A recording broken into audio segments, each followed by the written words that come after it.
Welcome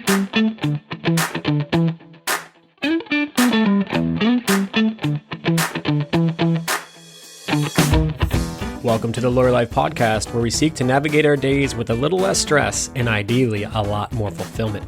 In this season 3, we focus on small and big changes that will advance our well-being, personal and professional lives. On today's episode, we discuss simplification. We're asking ourselves, can overconsumption cause us to lose our way? I'm Mike Anderson. And I'm Darlene Tonelli. Hello, Darlene. Good morning. Happy Friday. Simplification. This is kind of your jam, simplification. Summarizing, making it short, to the point. Yeah. A lot of my decisions now are focused, and I think that we can talk about the downsides of that, but I focus a lot on like, how can I make this more simple in like every sense. I'll let you in on a little secret, Darlene. Okay. I posted on our Lawyer Life Pod Instagram this morning showing my hashtag new office setup, which I'm very excited about. And so you can check that out. Now I will. And let me know if it looks simple. Hopefully it looks simple, but also let me know if maybe I'm being swept into this time of year where you purchase things and everything has to be perfect and presentable, you know? Did you buy everything on Black Friday deals? No, I didn't. I bought it like a couple weeks ago. So I didn't do that properly. But it is Black Friday today. So it would have been really hard for me to get Black Friday deals and get a whole office. Well, if you are like me, signed up to a whole bunch of email lists that you didn't know you were on until you started being just totally assaulted by pre-Black Friday and last Black Friday week and second week before Black Friday. You need to unsubscribe. I've been getting it all month, I think. So I think you could have gotten a good 25% off. Well, thanks for making me feel so good about that. And we're going to talk more about Black Friday in a second, but take a deep breath and remember what we're doing here. So this is our third season about high performance. We're focusing 12 episodes on wellness, personal development, career development. And we're just finishing up our personal development section today. And as we know, for each episode we like to give ourselves challenges to practice, the good thing that we have been talking about in every episode. And then we follow up on those challenges. And we'd love everybody to join us online, Twitter and Instagram at Lawyer Life Pod. I say this because we need to remind ourselves of some of those things as well. Last week, we did not do any challenge follow-up and we did not issue any challenges to ourselves. No, and we got some feedback from a listener that we had done that, and we were, sad. We figured it out right after when we were going to do the edit, but anyway, we're going to do it today, right? Yeah, so let's get into that. So 2 episodes ago, we talked about the importance of relationships, and we left ourselves with a challenge, and that was determine what is missing in a relationship you have or want to have, and then find a way to fix the problem. So did you partake in this challenge, Darlene? I did. And I'm going to talk about the relationship with my children, which I think many lawyers are trying to navigate that. And I think one thing that is maybe, I think it's not a lawyerly thing. I think it's anybody who has a demanding job or a thinking job. Like so much of our stuff that we do is like thinking about how to respond or, structuring an outcome or like our part in it. And I do find that sometimes even despite best efforts, even if the phone's off, even if I'm not doing work in front of my kids, I'm sitting there making a Batman Lego set or something. And my brain is elsewhere. And so that's the relationship. I want to fix the relationship with my kids to be constantly improving towards like true presence with them. And I think that I can do it. I think this is something that can be done, and something that I've tried over the past couple of weeks, which is working, but it's a muscle, it's a habit. I got to keep working on it. Is just when I find myself doing that, and the clue is the kid saying, "Mom, Mom, what do you think? Like this? Do you like this Lego piece?" And the problem is like the questions are often repetitive, or like my brain kind of files them immediately under like not listening because I've been asked 6 times. I don't want to do that. I Yeah, want to buddy. Yeah, buddy. Yeah, and then you give these really superficial answers, and like they're very smart, they're very wise. They deserve better than that crappy answer. So, what I tried to do as a tool was that I would just, when I found myself realizing I wasn't focusing, I would do like the breath that Sarah Robertson suggested on our mindfulness episode, where she said, breathe in for 4, breathe out for 4. And I would just like take a breath. And then in my brain, I would just like say, change the channel. Like your Okay. brain's on work, you're sitting with your lovely child, and he needs you right now. Like playing with the Batman Lego is like the highlight of his day, instead of me being like, only 7 more minutes till like school time and then I can start working. Like that's not how it's supposed to be.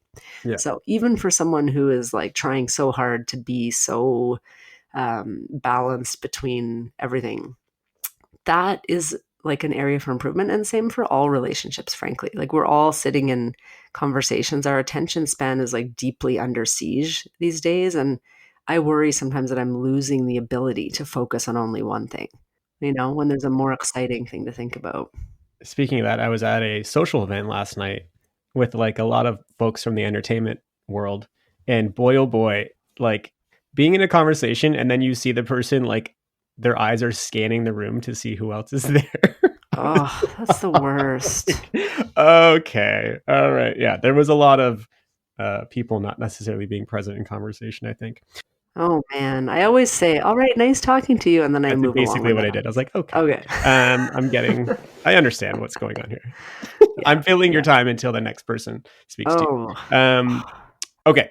That's a good challenge follow-up about relationships. Mine is focusing on more like community relationships. I heard someone recently speak about the difference of being like welcoming and being inviting. Being welcoming is like, nice. And, when people are in your home or whatever, you do a good job hosting them. Inviting is really being like truly bring people in, kind of being a magnet in a way. And I want to make our house more inviting, especially for my daughter's friends and their parents. So what I'm going to start, I think after the holidays, because everyone's really busy this next month, but is one Friday every month, we're going to open up our household to like all the people, all the parents that we know, anybody, all the people in our neighborhood with kids around the same age. Friday after school / daycare, come on over. Kids can play together, and we'll just order some pizzas all together and just hang out and have an early Friday evening. And we're not going to put on a big meal. We're not going to clean the whole house. It's okay. No one has to be perfect. No one has to, dress up. No one has to do anything. You don't have to bring anything. Just show up. We'll order some pizzas. And that's like what this kind of Friday thing is going to be. So I haven't done it yet, but that's my way to fix the problem. Oh, I love that. Yeah.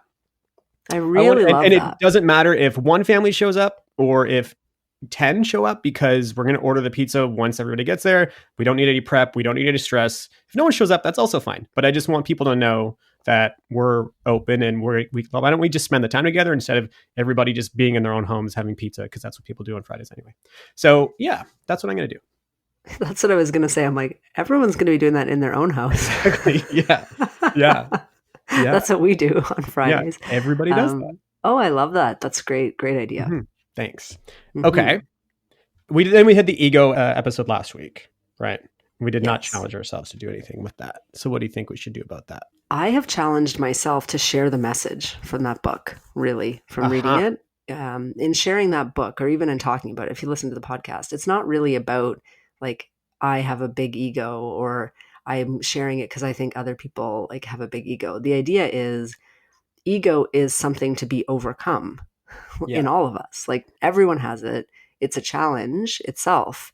That's why we did it as an episode. And the more you can be successful in kind of grappling with your own ego, the better off everyone else will be around you, and you will be.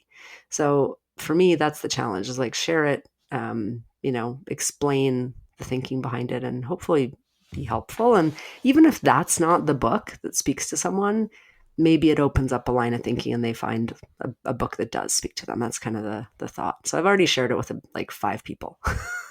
At least, maybe 10. Yeah. Yeah.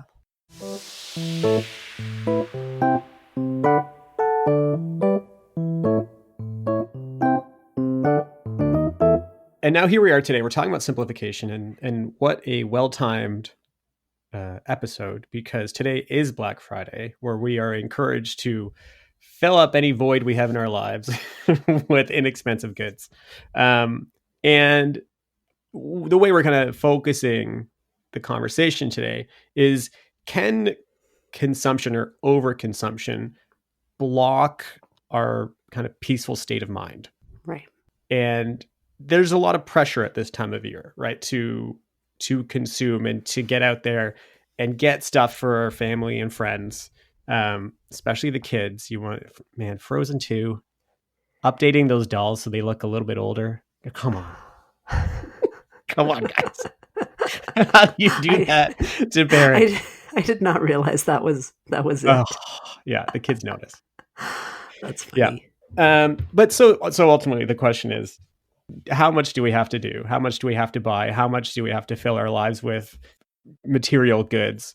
And if we do too much of that, can we actually get in our own way of achieving our own goals and being fulfilled? What are your thoughts? Well, I mean, I think as always, this to me is just a piece of the equation, right? It's like if you do a lot of work on mindfulness and stuff, this will come naturally in that you will start to be mindful of like, why am I buying this? You know, do I need this? What's the point of this? But I think bigger picture for me is that anyone considering doing anything off the beaten track, like being an entrepreneur or taking a pay cut because they don't love the work they're doing, you know, that's a good chunk of our audience, whatever the profession, lawyer or not. Part of the sort of calculus is realizing, well, what is this life that I need to maintain with my income? You know, what's in it and why? Yeah, and it reminds me of a great story. I was at a career event, I think in my last year of law school, and there was a lawyer there named David Sweener, who was involved. He's been involved in like global public health and anti-tobacco work for decades, I think like 30 years. And he was involved in the US tobacco trials. And he shared a story about scientists. And what I'm getting to is avoiding overconsumption and how that can shape your life and your job, basically. But he saw all these respected scientists who were expert witnesses that were hired by the tobacco companies and effectively gave favorable evidence.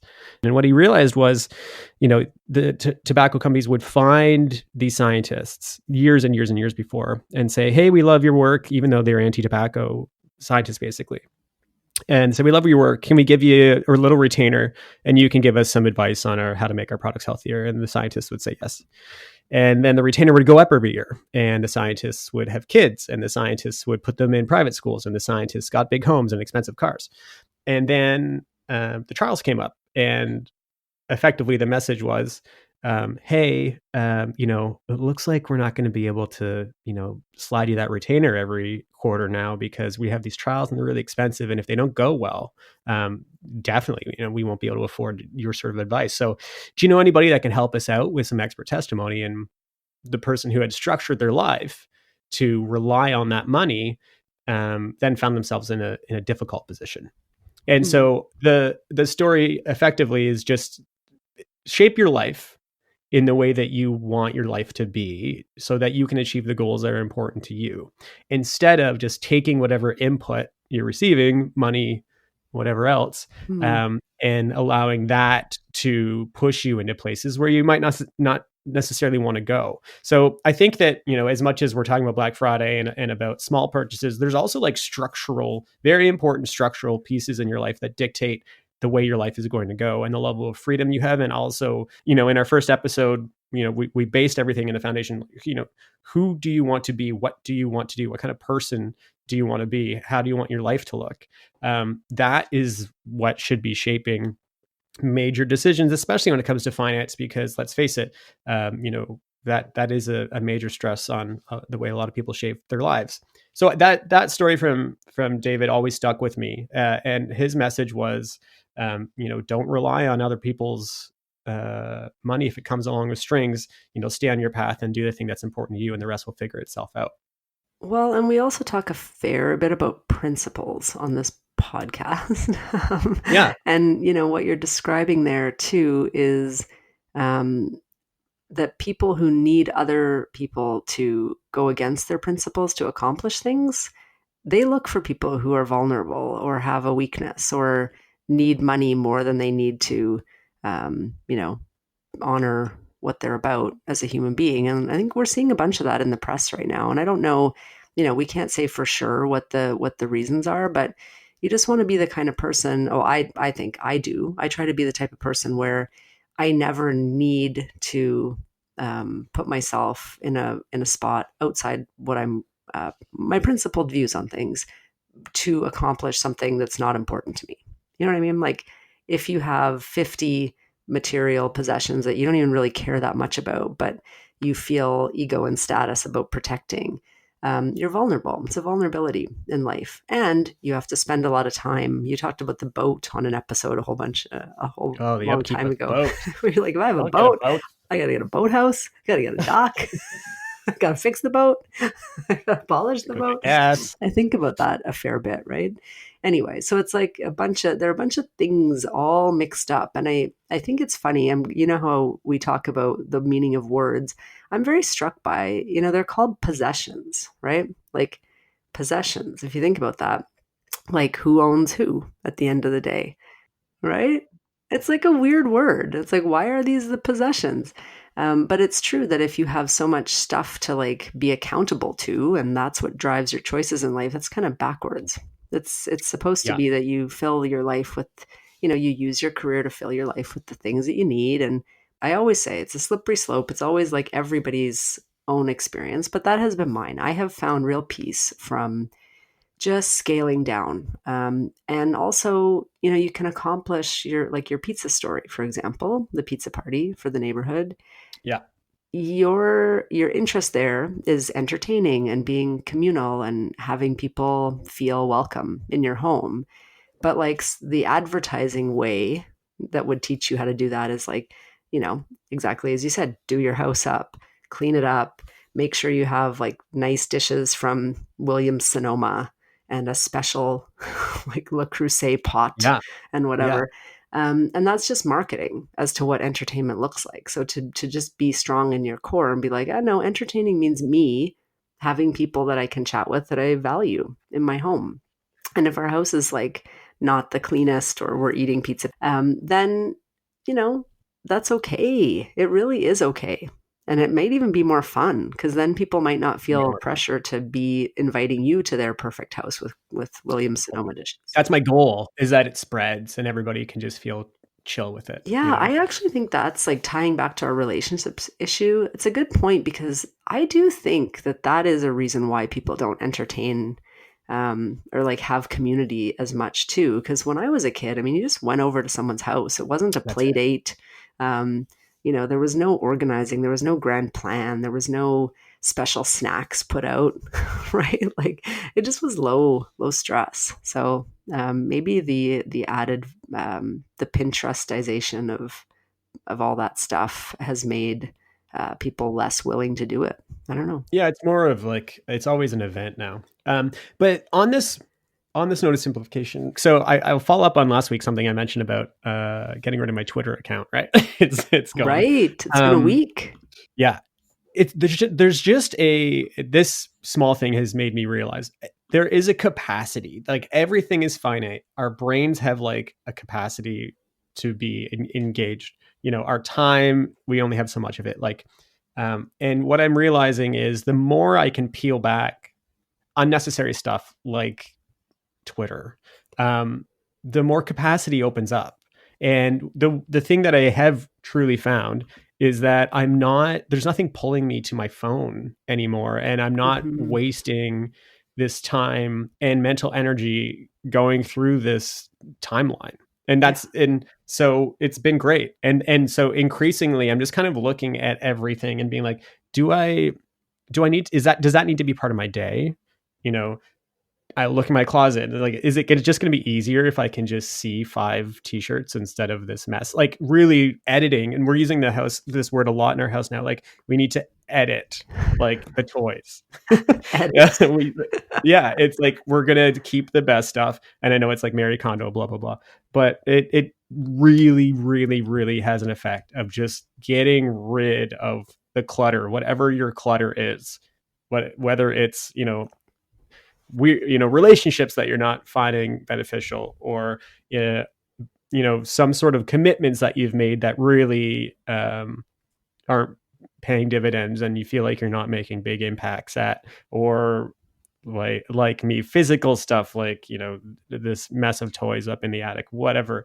The more you can just let it go and get it away, so you don't have to see it or deal with it or maintain it or upkeep it, really does open up some great capacity to channel into whatever the thing is that naturally you want to channel it into. I mean, I feel like your mind and your body will just kind of like, oh, hey, here's some time.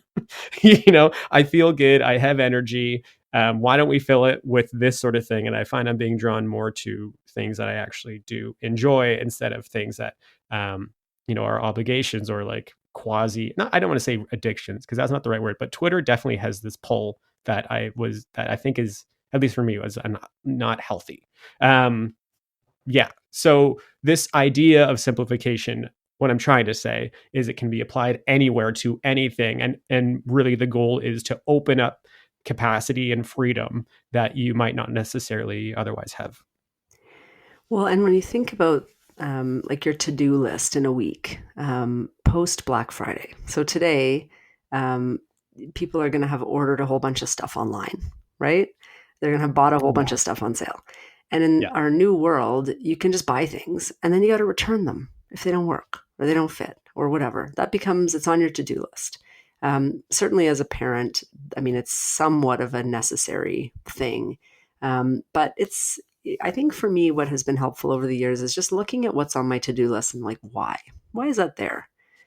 Always the why. And if it's there because it's important to you, or you feel like you get some value and that's something you'd like to focus energy or finances or whatever on, then I don't think any of this stuff is like a straight up condemnation of like, we can't be materialistic or whatever. I just think it's like, we can't be materialistic because we're told that's what it is to live. Right?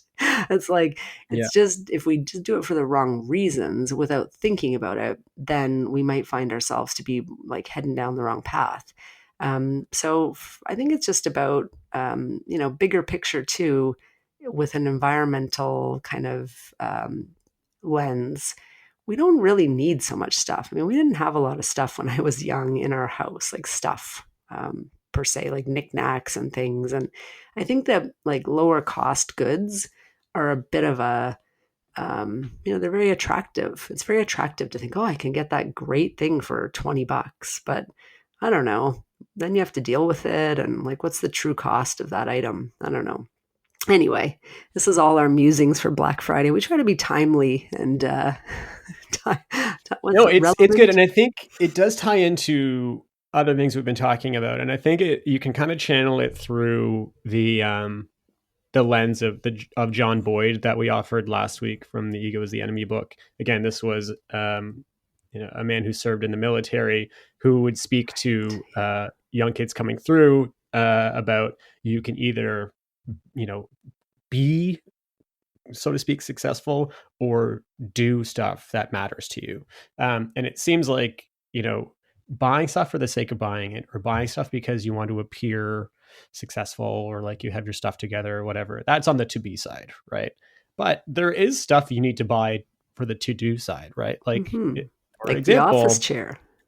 the office chair, exactly, which I am sitting on. I need that to do stuff. We're not saying, that you can't, you have to be a monk living in the woods. Although maybe that would be great too. But anyway, focusing on, is this feeding my ego? Is this feeding the superficial, or is it feeding my substance? It might be an interesting way to look at these decisions we're making, not only if we're purchasing something, but also if we're committing to do something, or really filling up any sort of capacity in our lives. And also to add to that, is my stuff contributing to me not being where I want to be? Yeah, totally. 'Cause I do hear a fair bit of like, well, I've got all this great stuff, but I don't really like what I do. Like, well, okay. Like, where do those fit? in like the scheme of things as importance? Yeah. That's an important question to ask. And Yeah. sometimes And it's one speaking that of, you can't look at in the future. Like you can't look at it before it happens. You can only look at it when you're in it, right? Like you can't know how having all the stuff is going to make you feel until you have it. And then you're like, okay, shoot, it didn't get me where I wanted it to get me. Or it did, yeah. in which case, great. But if it Yeah. didn't, which is the more probably likely option, then what do you do about that? Get rid of the stuff and change stuff if you can. I mean, but sometimes you're stuck, and that's like the example of the scientist, who in some ways I feel for. You know, if Totally. the scientist from the David Sweeney example, let's say priority number one for that scientist is their family, and priority number two is their job. On their like, this is the sort of person I want to be. I want to make sure that I do everything I can to give my family a good life, and I also want to be professionally fulfilled. And then they wind up in a situation where they have to compromise on one of those two sides. And it's a really hard thing to do to, if your kid's in private school, to halfway through the year tell them that you can't pay the tuition. I mean, that would be really difficult, and so maybe they took the hit on the professional side to make sure that they, honored their obligation to their family. Like, it's a very difficult thing. But the point is, if we can, before we're at that point, look at decision making, at the beginning of the path, to be like, okay, is this for me? Is this going to get me closer to my goals and the person I want to be for myself, my community, my family, my coworkers? Is this going to help that? Is it going to feed the to-do side, or is it going to feed the to-be side, the superficial ego-based side? And then you're in a situation where you're inviting clutter, you're inviting chaos, and you're inviting potentially, some compromise down the road. Right. So, challenge time? Yeah. You've put together the challenge. I'm interested to see what you got. So it's pretty simple, and it aligns with effectively what I just said. Challenge is this.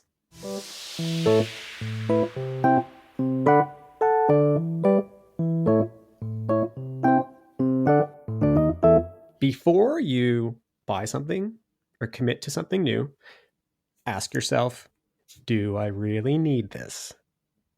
That's it. All right. That's the challenge. And then we're going to report back. We will. Okay. We will. And not forget. Okay, cool. We'll get chat about simplification. To keep things simple, I say we keep moving on to our goods and gripes right after this.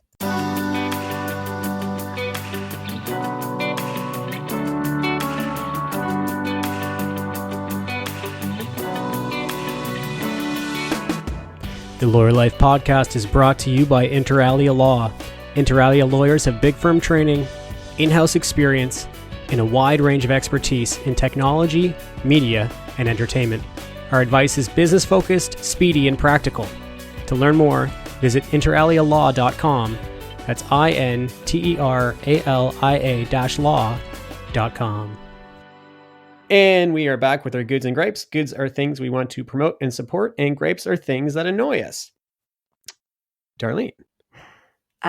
Goods. So I am aware, I went to an event this week about, it's a new accelerator for businesses that are founded on feminist principles. And I learned a whole bunch of interesting things, namely that it was, the term feminist gets a raw deal sometimes, but the way that some of the different businesses articulated feminist principles, I realized that my own business is founded on feminist principles, which I wouldn't have defined as such, given our team is, not, there are a lot of men on the team. I don't know if everyone who is on the team, I don't know if they would define themselves as feminist, but some of the values that were articulated were, structuring work around care obligations for family and children. Yeah, you do that. That's right. I do that for sure. And then there were a bunch of other things like equity and, putting people above profit and things like that I wouldn't necessarily have thought were feminist. But when you think about it, it makes a lot of sense. So I'm very interested to see where that keeps going. It was an event. It's going to be part of something called Fifth Wave Connect that's sponsored by the Canadian Film Centre. So if anyone's interested in that as a topic, I would certainly recommend looking into it. Really interesting stuff. What's your good? Because I have a couple gripes today. Oh Two. no. Mm-hmm. I have a couple gets. Let me. I would just say that this type of year is really great. I'm excited that it's almost December. There's like a little custom in our neighborhood. There's this one house that like really decorates a lot for the holidays, and they have this. I don't know if it's spoken or unspoken rule that nobody turns on their Christmas lights until that house does it first. Oh, And wow. so there's like at 6 o'clock on Sunday, on like just down the street from us, we're gonna go because that house will turn on their lights, and then everybody else will turn on their lights, and How it's just the cool way is it goes. that? It's like a It's Hallmark movie. yeah, I yeah, picture your yeah. whole street lighting up at once. That's so Yeah, it cool. kind of is that way. Huh. So I just tradition is so nice, and even if people don't, celebrate Christmas and aren't into it, and maybe practice other religions, I'm hopeful that this time of the year, at least, with work winding down and holidays coming up and so on, that it's a great time of year for everybody. So I'm really excited about this time of year. It makes me happy. That is very cool. I love that. I feel like we should start that on my street. Um, okay. You just need one person who sends that message of like no one before me. Well, I Or think everyone with me. I guess that's the nicer way to say it. we actually have that person, although no one does it right after they do it. They put them up on like the day after Remembrance Day and they put them on. Oh, that's a lot. So Yeah, that's it'd very be early. tough to beat them to the punch. Yeah. Okay, so I have two gripes. One is related to my earlier story about the Batman Lego. Not to be too nostalgic on this episode, although I did do a bunch of nostalgic thinking, just comparing and contrasting my life or the life of kids today versus my life when I was a kid. And I gotta say, when I was a kid, we had this Lego set that was like a bunch of random blocks, and good for you if you could make something even remotely nice out of it. Like maybe that was just my Yes. Lego set. But like if you had a door and a window and like a square thing, great. And you would have to make a roof out of like staggered Legos. The sets that my son gets are like these elaborate equivalents to assembling IKEA furniture that Yeah. I I just don't know. Like, is that it's a skill, but I feel like it's a different skill than I was using, or a different part of the brain than I was using when I assembled Lego as a kid. So I'm not huge. They make really neat stuff. Like it looks a lot cooler than it used to, but I don't know. Not my favorite way to spend time. I would far rather put a bunch of random blocks together and see what I come up with. So that's Well, one gripe. couldn't you just buy just like a bunch of random blocks and Well, but it's so unfulfilling once you've made a Spider-Man car or like a legit Batman car that like fires things or whatever. oh, yeah, okay. It I just get you. seems lame when I'm like, let's just make You the can't go blocks into back. something. Yeah, You I can't get really it. go back, and you don't really realize that until you've built a couple of these things and they take forever. And it was only yesterday that I'm like, why do I hate this? Oh, yeah, because it's just like assembling furniture. I'm on step 35 and I made a mistake at step Yeah. 15 that's going to foil my efforts. Anyway, how about you? I can do my other gripe right now or after. I'll go and then you go. Okay. My gripe is having to take out the garbage. Hmm. I I think don't that's like like it. a universal gripe, maybe. And a great way to not have to do it is not bringing stuff into your house, I guess. So it aligns with the simplification episode, but good golly, I do not like doing that. It does. Yeah. Fair. Mhm. My other gripe is just I realized this week that my daughter has started to learn about princesses, and she said to me this morning that her dress made her look like a princess. I was like, oh, I wonder where she even knows that word. Like, it's not a word that we have really tossed around here too much, and she doesn't have Yeah. like princess dolls or.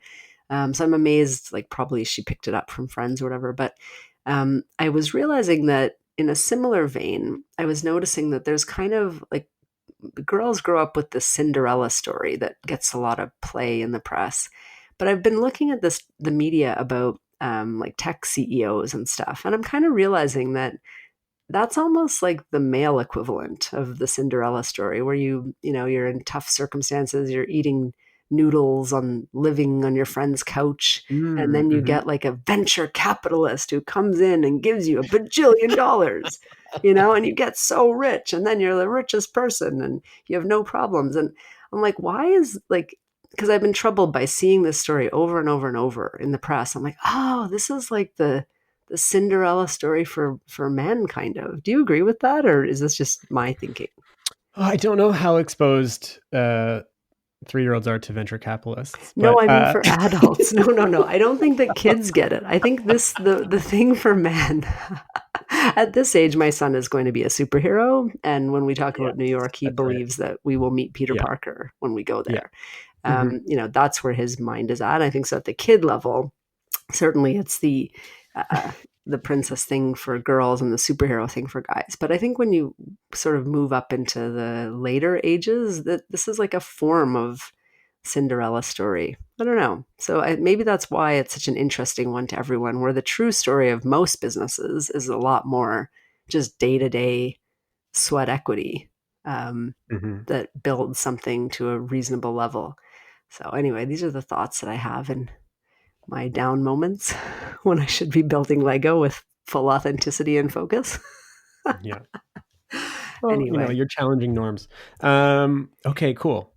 Well, this was great. And we will talk soon. Talk soon. That's it for this week's episode of LLP. Thanks to Inter Alia Law for presenting the podcast and to Nick Fowler for composing and performing our music. See our show notes for his website. Don't forget, we love feedback. Please comment in the review section or subscribe or like. We'd appreciate it greatly.